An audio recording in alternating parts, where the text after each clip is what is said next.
మాకు ఉస్మానియా విద్యార్థుల నుంచే వందల మెసేజ్లు వచ్చినాయి. ఎక్కడొచ్చింది మరి, ఎక్కడి నుంచి వచ్చింది ఈ ఫేక్ వర్సెస్ ఒరిజినల్ అంటే మీకు ఒక విషయం ఇది కూడా చెప్పాలి. నేను జనరల్గా ఏమవుతుందంటే ఈ నోటీసులు వచ్చిన ప్రతిసారి ఎప్పుడైనా సరే వెంటనే ఉస్మానియా స్టూడెంట్ గ్రూప్స్ ఉంటాయి, వాట్సాప్ గ్రూప్. ఆ వాట్సాప్ గ్రూప్లలో అది పెట్టేస్తారు. ఒకసారి అది నేను ప్లే చేస్తాను.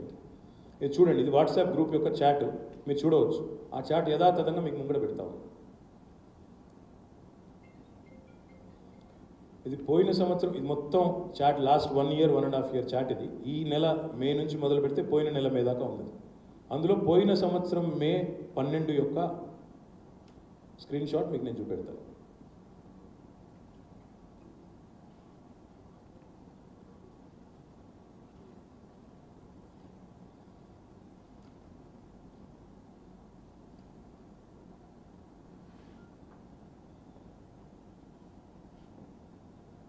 ఇది పోయిన సంవత్సరం మే 12 నాటి స్క్రీన్ షాట్. అందులో ఏముందంటే మీకు ఇది ఇంపార్టెంట్, ఇది చాలా. ఇందులో ఏముందని చెప్తాను. ఎంత దుర్మార్గం అంటే ఈ ముఖ్యమంత్రి స్వయంగా ఫేక్ డాక్యుమెంట్లు తయారు చేయడం అనేది ఎంత చండాలం అంటే, ఈయన పెట్టిన దానిలోనేమో ఫేక్ డాక్యుమెంట్లో acute shortage of water and electricity in the university hostels and messes అని తయారు చేసి పెట్టినాడు. ఒరిజినల్ ఒకసారి పెట్టండి, ఒరిజినల్ పెట్టండి. ఒరిజినల్ది చూడండి దయచేసి. ఒరిజినల్ దానిలో ఏముందంటే, ఒరిజినల్గా 12th మే నాడు ఇచ్చిన 2023 నాడు ఇచ్చిన దానిలో ఏముందంటే, university has declared summer vacations to the students and hence mess facility to the PG hostels will be closed with effect so and so date and will be reopen on so and so date. ఇంతే. Shortage of water లేదు, electricity లేదు. ఇది రేవంత్ రెడ్డి అనే ఒక పనికిమాలిన నాయకుడు ఆయన చేసిన ఫోర్జరీ, ఆయన చేసిన అరాచకం ఏంటంటే, ఒక ముఖ్యమంత్రి అయ్యుండి ఆయన తన పర్సనల్ ట్విట్టర్ ఖాతా నుండి ఇవాళ ఒక ఫేక్ డాక్యుమెంట్ను ఇవాళ పెట్టి మొత్తం రాష్ట్ర ప్రజల్ని తప్పుదోవ పట్టించే ఒక చిల్లర ప్రయత్నం ఒక చిల్లర నాయకుడు చేస్తూ ఉన్నాడు. చేయడమే కాకుండా ఇంకా దుర్మార్గం చెప్తాను నేను. ఇంకో రెండు ప్రూఫ్స్ ఇవన్నీ మీకు ఇస్తాను. ఇది Osmania university student group chat, అందులో కూడా ఈ ఒరిజినల్ ఉంది. రేవంత్ రెడ్డి ఫేక్ ఏదైతే ఫోర్జ్ చేసిందో అది ఉంది. దాంతోపాటు 2-3 గ్రూప్స్ ఇవి, ఒకటి కాదు. ఇది MCOM 4th సెమిస్టర్ గ్రూపు, ఇది OU కాలేజ్ స్టూడెంట్ క్లబ్. ఈ 2 గ్రూప్స్లో కూడా ఆనాటి యొక్క నోటీస్ ఉన్నది. ఇంకా దుర్మార్గం ఏంటంటే వాళ్ళు రేవంత్ రెడ్డి ఏం చేస్తున్నాడంటే, మేము మొత్తం ఈ నోటీస్ రాగానే మాకు కూడా అనుమానం వచ్చింది, ఒక ముఖ్యమంత్రి అయ్యి ఉండి ఒక ఫేక్ డాక్యుమెంట్ ట్వీట్ చేస్తాడా, చేయడేమో అని చెప్పి బెనిఫిట్ ఆఫ్ డౌట్ ఇవ్వాలి.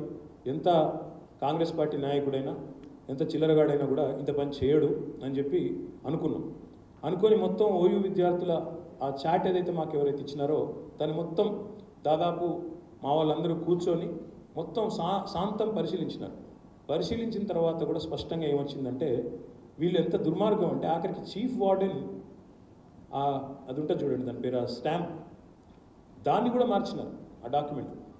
చీఫ్ వార్డెన్ స్టాంప్ ఎట్లుంటుందంటే, ఒరిజినల్ ఫేక్ చూడండి, అది ఫేక్ తీయండి ఒకసారి, ఒరిజినల్ ఫేక్ ఉన్నది చూడండి.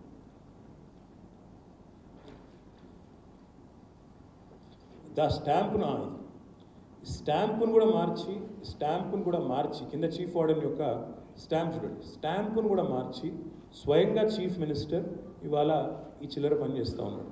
ఇదంతా కూడా మీకు ఇస్తాను నేను, దయచేసి మీరు ఎగ్జామిన్ చేయండి. And we are up. నాకు తెలుసు నేను ముఖ్యమంత్రి మీద ఆరోపణలు చేస్తున్నా. ఆ పెట్టింది కూడా వాట్సాప్ గ్రూప్లో ఎవరో కాదు, ఆ లెటర్ పెట్టింది ఎవరై అంటే డాక్టర్ A. ప్యాట్రిక్. ఈయనెవరు? PRO to the chief warden or vice chancellor PRO. ఆయన పేరు ప్రొఫెసర్ ప్యాట్రిక్.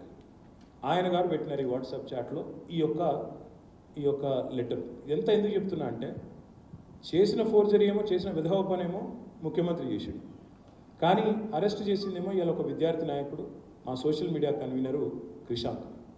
ఆయన ఏమో అరెస్ట్ చేసినారు, ఫోర్జ్డ్ డాక్యుమెంట్ తయారు చేసినాడు క్రిషాంక్ అని చెప్పి ఇవాళ ముఖ్యమంత్రిని నిందిస్తున్నాడు. ఆయన ముఖ్యమంత్రి గారు పెట్టింది తప్పు డాక్యుమెంట్ అని చెప్పి క్రిషాంక్ ఇట్లా ముఖ్యమంత్రిని అవమానిస్తున్నాడు అని చెప్పి ఆయన తీసుకుపోయి నేను అరెస్ట్ చేసినారు. అరెస్ట్ చేయడమే కాదు, 14 రోజులు రిమాండ్కి కూడా జడ్జి గారు ఇచ్చినట్టుగా నేను ఇవాళ పొద్దున్నే వార్తల్లో చూసినాను. ఇప్పుడు నేను అడిగేది ఏమంటే, జైల్లో ఉండాల్సింది ఎవరు? ఫోర్జ్ డాక్యుమెంట్ చేసిన రేవంత్ రెడ్డా, లేదా ఆ ఫోర్జ్ డాక్యుమెంట్ చేసిండు, వెధవ పని చేసిండు, ప్రజల్ని తప్పుదోవ పట్టిస్తున్నాడు అని చెప్పిన క్రిషాంక? ఇది ఒక్కసారి తప్పకుండా మీరు ఆలోచించాలి, తెలంగాణ ప్రజలు కూడా ఆలోచించాలని చెప్పి నేను కోరుతా ఉన్నాను. ఇప్పుడు నేను చెప్పింది తప్పైతే